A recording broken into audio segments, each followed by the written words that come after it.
क्या वाला जी। दोस्तों, आपका राजनीतिक टॉक के चैनल में आज स्वागत करता हूं। तो आज हम बात करेंगे right to information. Right to information जिसे शॉर्ट फॉर्म में आरटीआई कहते हैं, और जिसमें जो एक तरह से आम जनता का एक वो हथियार होता है जो सीधे सीधे सरकार से सवाल पूछ सकता है और किसी भी नेता या किसी भी चीज की ब्यौरा ले सकता है कि इस नेता ने इस रोड बनाने में कितना खर्चा किया है। पर अभी वास्तविक में स्थिति ऐसी है कि सबको लग रहा है कि आरटीआई धीरे धीरे कमजोर हो रहा है। और ऐसा क्यों हो रहा है, चलिए इस वीडियो में पूरी तरीके से जानते हैं। तो दोस्तों, आरटीआई को लोकतंत्र की रीढ़ की हड्डी कही जाती है। रीढ़ कहा जाता है, जो पीठ में हम खड़े होते हैं वो रीढ़ कहा जाता है। लेकिन क्या यह रीढ़ अब कमजोर हो रही है?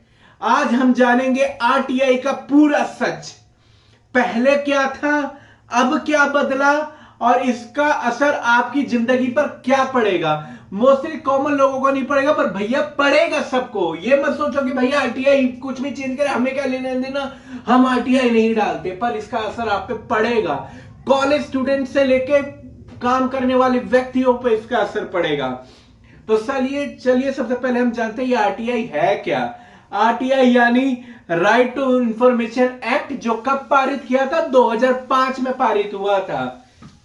और इससे आप सरकार से सीधे तौर पे पूछ सकते हैं कि पैसा कहां खर्च हुआ, और दूसरा कि जो योजना आपने सरकार ने लागू करने का वचन दिया था वो योजना क्यों नहीं लागू हुई। पॉइंट याद रखना, क्या क्या पॉइंट से आप आरटीआई डाल सकते हैं। और तीसरा, किसी अधिकारी ने कोई काम दे रखा है तो उसने वो काम क्यों नहीं किया। ये तीन चीज तो बेसिकली है कि आप पूछ सकते हो। मतलब क्या होता है, इससे सरकार की जवाबदेही एकदम बनती है, अकाउंटेबिलिटी बनती है। भाई सरकार को इस बात का, तीनों चीज का तो जवाब देना ही देना पड़ेगा। सिर्फ सैन्य सुरक्षा को देके और हथियारों की लेन देन को छोड़ के बाकी सब आरटीआई में डाला गया था। अब आप ये सोच रहे हो कि मैं आरटीआई के बारे में बता रहा हूं, इतना समझा रहा हूं, पर आरटीआई क्यों जरूरी है भाई? क्योंकि बेसिकली आप और मैं, हम तो हर समय आरटीआई डालते नहीं है। तो आरटीआई क्यों जरूरी है, चलिए इस टॉपिक को आप डिटेल में समझते हैं। आरटीआई ने, बताओ आप ही सोचिए, आरटीआई ने क्या किया है।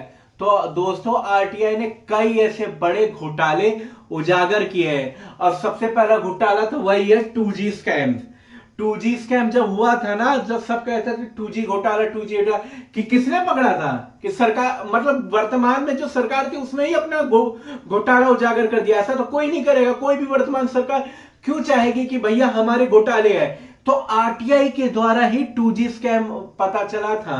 दूसरा, कॉमनवेल्थ गेम्स, जो कहते थे बहुत बड़ा घोटाला है, तो वो भी आरटीआई के थ्रू ही पता चला था। कि क्योंकि वो ये पता चला था कि आरटीआई के थ्रू पता चला था कि कॉमनवेल्थ गेम्स में इतना खर्चा हुआ। पर जब हमने सामने देखा तो भैया इतना खर्चा तो लग नहीं रहा इस चीज का। और तीसरा, जो लोकल करप्शन केसेस होते हैं ना, वो भी आरटीआई के थ्रू ही पता चलते हैं। क्योंकि सरकारी कागजों में आप बिल लिखवा दो 50 लाख का, और आपने खर्चा 5 लाख का कराओ, तो भाई आपको तो पता चलेगा ही ना। और इसी आरटीआई ने एक आम आदमी को एक ऐसी ताकत दी कि वो सरकार से डरने के बजाय सीधे सीधे सवाल पूछ सकता था। तो ये था आरटीआई के कॉमनवेल्थ, 2G स्कैम और लोकल स्कैम्स को इसने ही उजागर किया है। अब आप सोचिए, जब आरटीआई इतना मजबूत था, इतना इंपॉर्टेंट है, तो क्या सरकार ने उसमें बदलाव अच्छा किया कि बुरा? और 2019 में जो वर्तमान सरकार अभी भी चल रही है, उसने आरटीआई में 2019 में एक ऐसे बदलाव किए जिसके बारे में आपको जानना बहुत जरूरी है। तो चलिए देर ना करते हुए जानते हैं। 2019 में सरकार ने आरटीआई अमेंडमेंट एक्ट क्या किया, पास किया 2019 में।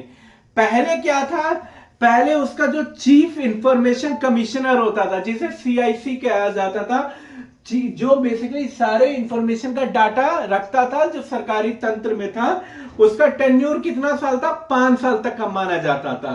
और उसकी सैलरी बताऊं क्या होती थी दोस्तों? जितनी एक सुप्रीम कोर्ट की जज की होती थी उतनी ही उसकी सैलरी होती थी अगले 5 सालों तक। और उसके चक्कर में क्या था, वो एक तरह से इंडिपेंडेंट पोजीशन थी, क्योंकि वो किसी सरकार के दबाव में नहीं था। भैया ये पास किया था, उसको 5 साल उस सीट पे बैठना है, उसको सैलरी मिलनी है। सरकार का कोई दबाव नहीं था उस पर, तो इसके चक्कर में वो सही इंफॉर्मेशन हमेशा देता था।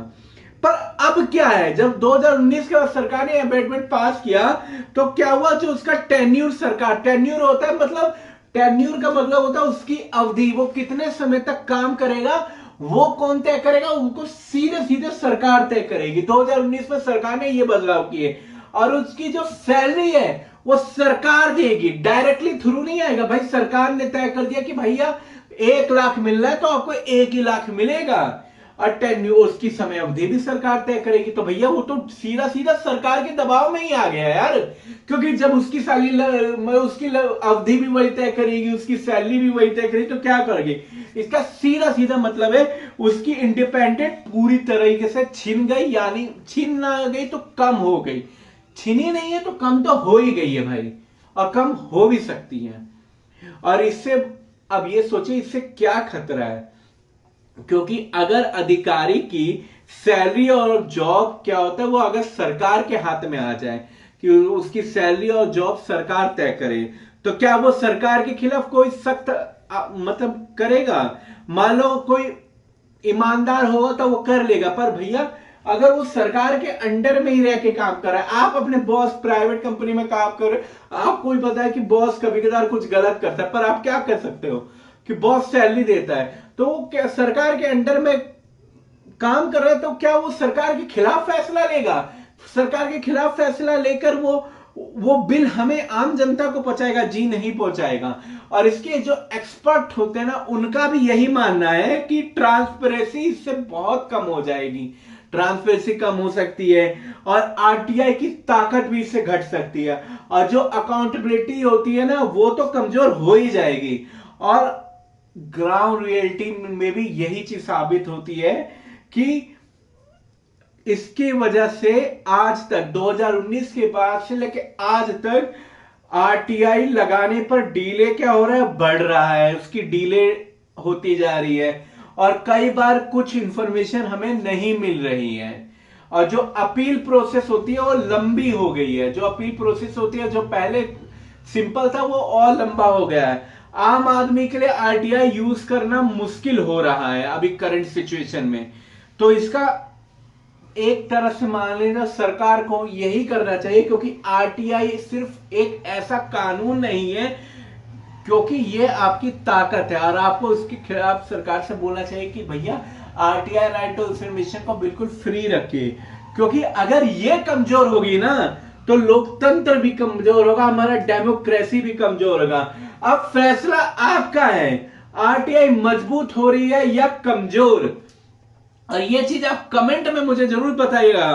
क्या आपने कभी भी आरटीआई डाली है? और फॉलो करो दोस्तों मेरे को ऐसे सच जानने के लिए, और सब्सक्राइब कीजिए प्लीज मेरा channel, like subscribe share and comment जरूर कीजिए। और ऐसी वीडियो जानने के लिए तो भैया मेरे को फॉलो करना ही पड़ेगा, क्योंकि नॉलेज वाली वीडियो है, तो प्लीज सपोर्ट एंड सब्सक्राइब। तब तक के लिए जय बालाजी दोस्तों।